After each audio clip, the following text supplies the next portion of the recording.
Good evening, friends and neighbors. Today is April 1st, 2020, and I wanted to take this time to give you the most up-to-date information regarding the COVID-19 crisis. I will begin by letting you know that today in Sayreville, we have a total of 73 positive COVID-19 cases. And those cases range in age from 20 to 95 years old. Now, I know those numbers seem high, but like every other town and city in New Jersey, as well as around the country, our numbers are continuing to rise because more tests are becoming available.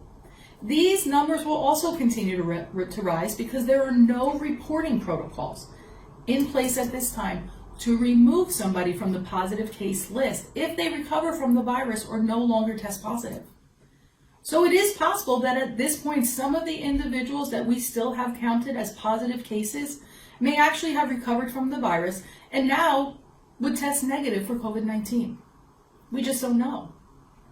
What we do know is that this is far from over. The number of people that will contract this potentially deadly virus will increase, and there will be more people that succumb to its effects. And although we have not received any official reports from the medical examiner or the Department of Health yet, I sadly do believe that we more than likely have already lost members of our community to COVID-19. And to their family and friends, I express my most heartfelt condolences. And I want you to know that as a community, we grieve with you and we offer our support and prayers. As I've stated in the past, I will not send out Nixle alerts every day reporting the number of confirmed cases we have, but instead, I will update that report daily on our borough webpage at www.sayreville.com as soon as we receive official word from the county or our local OEM officials. I do not want to dwell on these numbers that, again, are going to continue to rise exponentially throughout the state. What we need to focus on instead is slowing the spread of this virus, practicing social distancing, staying home, and most importantly, making tests available for those with symptoms or at high risk so that we can better combat this virus. Now, with that said, I do have new information to share with you from the state and our county level officials. First, a new testing site has officially opened in Middlesex County. It's located at the Kilmer Motor Vehicle Commission in Edison on Kilmer Road. This is a drive-through testing facility which will be open 3 days a week, Monday, Wednesday, and Friday.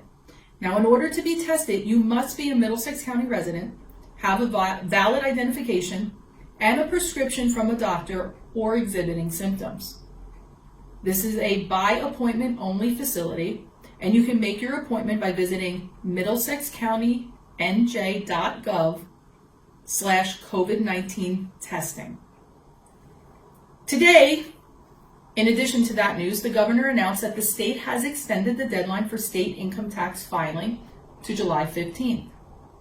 And finally, as part of a $2 trillion COVID-19 Emergency Stimulus CARES Act, the state has also expanded and increased unemployment eligibility as a result of this crisis.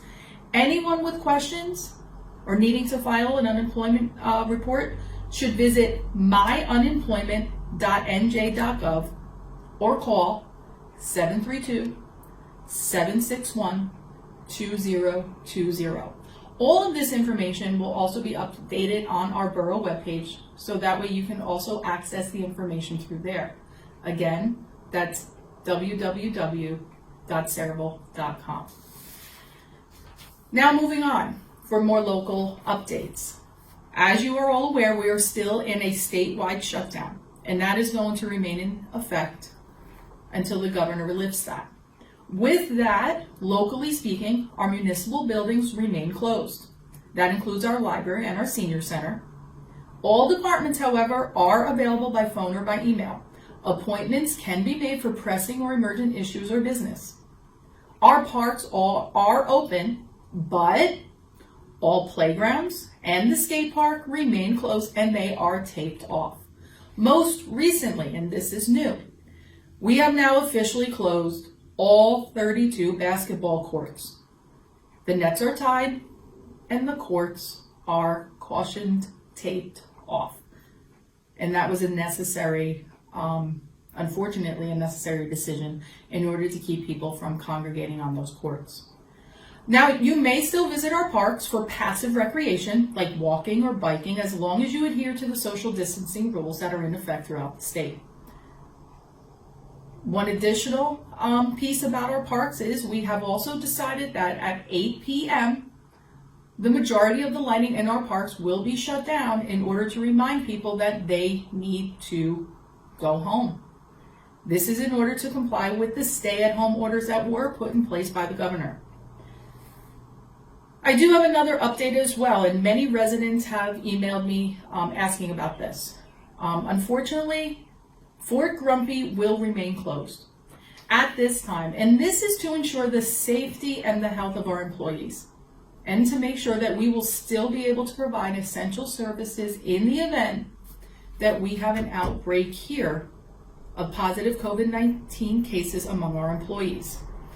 I know that many of you are making very good use of your time at home by cleaning out spaces, the attic, and the garage, but please understand that at this time we must err on the side of caution, keeping our residents as well as our employees' health and well-being in mind. And finally, under local information, I must take just one moment to address an issue that I am personally frustrated and quite frankly angered about. And that is the issue of gloves and masks that are littering our parking lots and our sidewalks and our streets.